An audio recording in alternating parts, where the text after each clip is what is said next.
Ada satu fenomena teman sekalian yang kita semua bisa lihat di depan mata kita, yaitu masalah kematian. Risalah ini akan kami sampaikan kepada orang yang sehat dan sakit, orang yang kaya dan juga miskin, para pemimpin dan masyarakat, orang cerdas dan juga orang yang bodoh, laki-laki dan perempuan, anak kecil ataupun orang dewasa.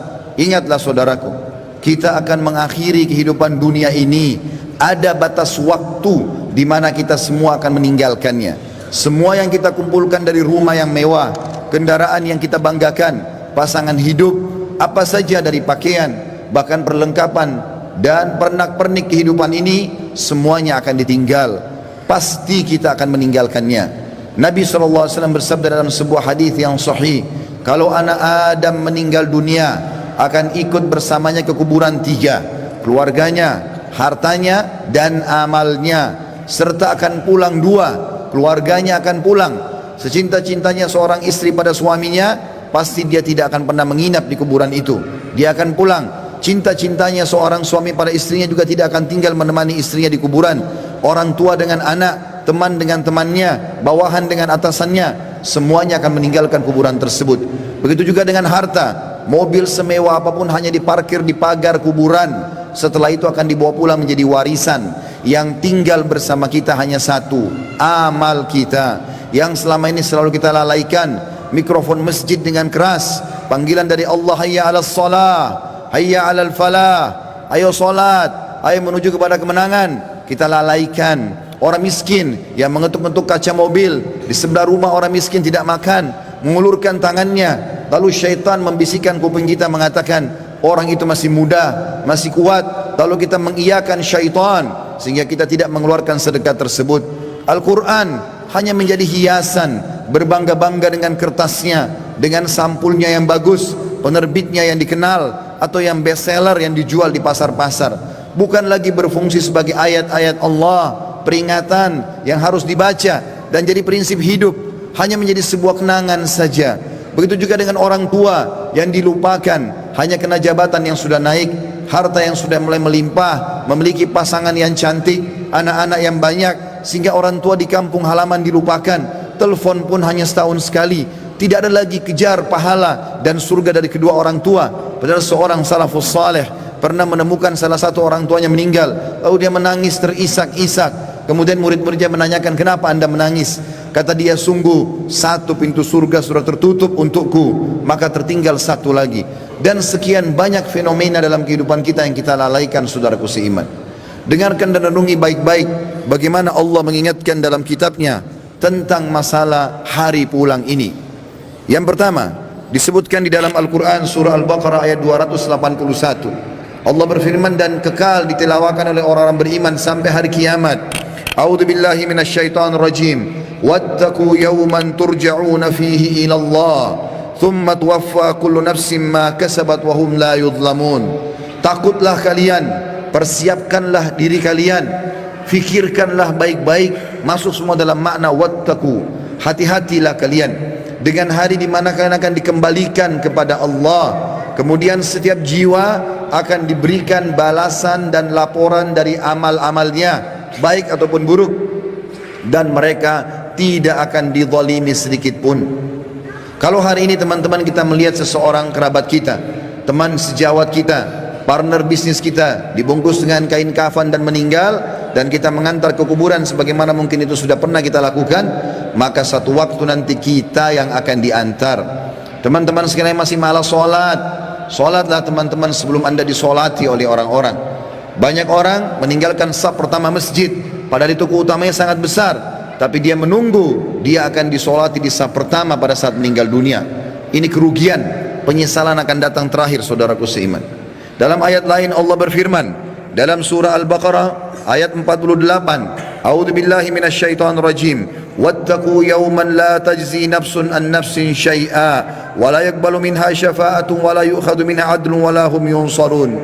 Hati-hatilah kalian, perhatikan baik-baik, renungi baik-baik, kata Allah, hari di mana tidak ada lagi jiwa bisa membantu jiwa yang lain, dan tidak akan diterima lagi rekomendasi-rekomendasi, pertolongan-pertolongan, dan juga tidak akan pernah ada yang bisa memenangkan. Di dalam ayat yang lain juga Allah mengingatkan surah Luqman surah nomor 31 dalam Al-Quran ayat 33. A'udzu billahi minasyaitonir rajim. Ya ayyuhan nas, ya ayyuhan nas ittaqu rabbakum wakhshaw yawman la yajzi walidun an waladi wala mauludun huwa jazin an walidihi syai'a inna wa'dallahi haqqun fala taghurrannakumul hayatud dunya wala yaghurrannakum billahil garur. Artinya, hai sekalian manusia, wahai manusia, Allah panggil, Allah memanggil semua kita tanpa mengenal sukunya, bangsanya, jabatannya, status sosialnya, ataupun laki-laki dan perempuan, muda ataupun tua. Allah mengatakan, wahai manusia, takutlah kalian kepada Tuhan kalian dan khawatirlah terhadap hari di mana tidak akan ada lagi pertolongan, tidak ada orang tua bisa menolong anaknya, dan tidak lagi anak-anak bisa menolong orang tuanya. Sesungguhnya janji Allah pasti benar. Jangan kehidupan dunia melalaikan kalian, dan jangan sampai kalian terlalaikan. Allah subhanahu wa ta'ala mengingatkan di ayat yang lain, surah Al-Muzammil, surah nomor 39 ayat 17 sampai 19. Allah berfirman, a'udzubillahi minasyaitonir rajim. Fa kaifa tattaquna in kafartum yawma yaj'alul wildanu shiba. Bagaimana kalian bisa memungkiri hari di mana anak kecil pun bisa menjadi tua tiba-tiba? As-sama'u munfatirum bih, pada hari kiamat nanti maka langit-langit pun akan pecah. Kana wa'duhu maf'ula, dan itu janji Allah pasti akan terjadi. Inna hadhihi tadhkirah, ini adalah peringatan yang sangat bermanfaat. Faman syaa'a ittakhadha ila rabbih sabila, siapa yang berakal maka dia segera mengambil jalan menuju ke Tuhannya. Saudaraku seiman, ada seorang soleh dulu kaya raya di zaman tabi'in di Irak. Dia lagi duduk di kebun kurmanya. Orang ini kebetulan sering ibadah, rajin sekali ibadah. Satu waktu dia pernah lalai beribadah. Ada beberapa waktu dari amal-amal sunnah yang dia tinggalkan, bukan amal wajib. Lalu kemudian di kebun kurmanya dia duduk, dan sering kali dalam beberapa hari di mana dia lalai itu, dia mengurus pegawainya memetik kurma-kurma yang masih segar, ditaruh di depannya, lalu dia menyuruh semuanya bubar untuk dia nikmati sendiri kurma itu. Dan kebunnya ini ditutup dengan pagar yang sangat tinggi, tidak ada yang bisa masuk. Maka pada saat dia lagi duduk menikmati kurma tersebut, tiba-tiba di depannya semak belukar ya bergerak seakan-akan ada orang. Maka dia sambil marah mengatakan, siapa kamu? Begitu beraninya kamu masuk ke dalam kebunku tanpa izin. Maka tiba-tiba keluar dari semak belukar tersebut orang yang dia tidak kenal. Lalu orang itu mengatakan, sesungguhnya aku adalah sosok yang tidak butuh izin untuk datang ke tempat siapapun. Aku sosok yang selalu ditakuti oleh seluruh raja-raja dan orang-orang yang membongkok atau menyombongkan diri. Aku sosok yang selalu kalau datang tidak pernah terlambat dalam menyelesaikan urusanku. Maka tiba-tiba orang soleh dan kaya ini menundukkan matanya yang tadinya melotot karena merasa marah, tiba-tiba dia ketakutan. Lalu dia mengucapkan kalimat, apakah Allah masih memberikan aku kesempatan untuk kembali? Maka dia pun, orang itu pun mengatakan, masih ada beberapa waktu untukmu, maka bertaubatlah. Tiba-tiba orang itu menangis, kemudian dia angkat kepalanya, orang yang tadi menyampaikan berita itu sudah hilang. Teman-teman sekalian, kita tidak butuh menunggu kita sakit masuk ke ruangan ICU baru mati. Kita juga tidak butuh teman-teman sekalian untuk menjadi tua dan ubanan semua rambut kita baru kita meninggal dunia. Kita tidak butuh tiba-tiba teman-teman stroke ataupun tubuh kita melemah atau kulit kita keriput baru kita meninggal dunia. Berapa banyak anak kecil yang masih muda pada saat ajalnya datang semuanya meninggal dunia. Mati fenomena yang tidak bisa kita menghindar darinya. Perhatikan baik-baik, Allah berfirman di dalam surah Al-Imran, surah nomor 3 ayat 185. A'udzubillahi minasyaitonir rajim. Kullu nafsin dha'iqatul maut wa innama tuwaffawna ujurakum yawmal qiyamah wa man zuhziha 'anil nari wa udkhilal jannata faqad faz wa mal hayatud dunya illa mata'ul gurur. Semua yang bernyawa pasti merasakan kematian, dan mati adalah terlepasnya ruh dari jasad seseorang dan pindahnya dia ke alam abadi akhirat sana. Dan setiap jiwa akan diberikan balasan pada hari kiamat sesuai dengan amalnya. Maka siapa yang bisa diselamatkan pada hari kiamat dari api neraka kemudian masuk ke dalam surga, sungguh dia telah beruntung. Ketahuilah, kehidupan dunia hanyalah kehidupan yang menipu belaka.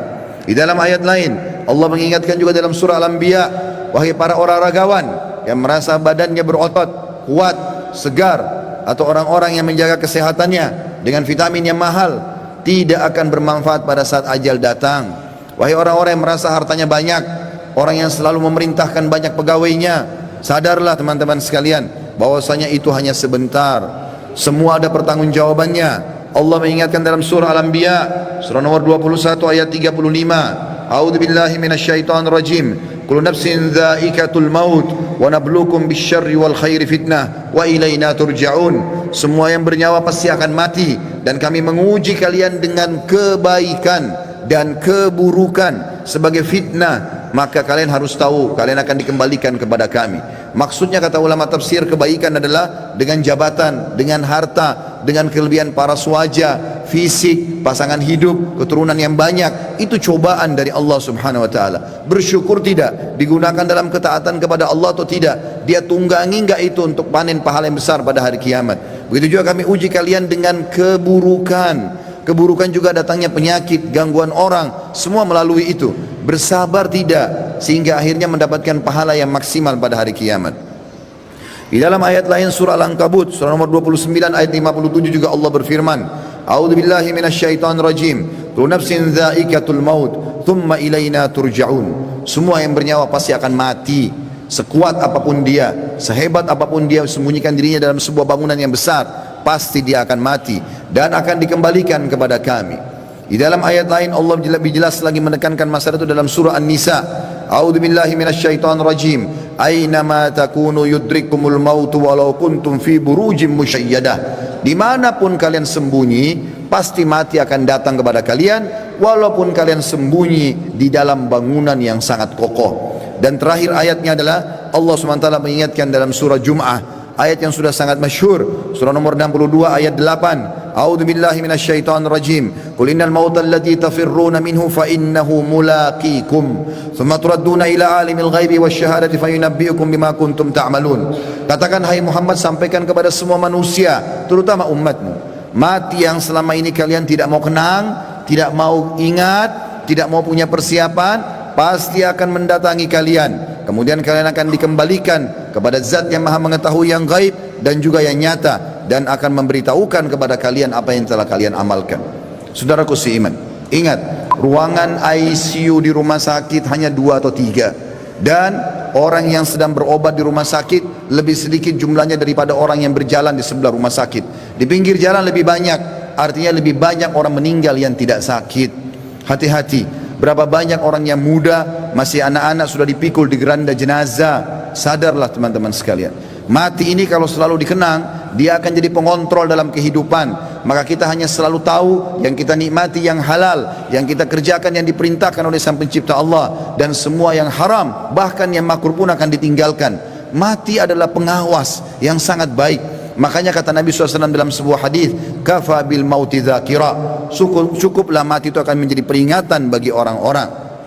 Ini bukan bermaksud menakut-nakuti, tetapi kita harus sadar sebagai seorang muslim, salah satu rukun iman kita iman kepada hari kiamat, rukun iman yang kelima, dan rentetannya adalah mengetahui kematian akan datang, mengetahui adanya alam barzah, dan juga kita tahu akan ada pembangkitan hari kiamat dan ditimbang amal baik dan amal buruk, serta juga akan ada surga dan neraka. Ini penentuan terbaiknya adalah pada saat sekarang kita masih hidup. Jangan terus-menerus lalai. Cukuplah yang telah berlalu. Kata para ulama, kalau yang berlalu adalah kebaikan, bersyukurlah dari amal soleh.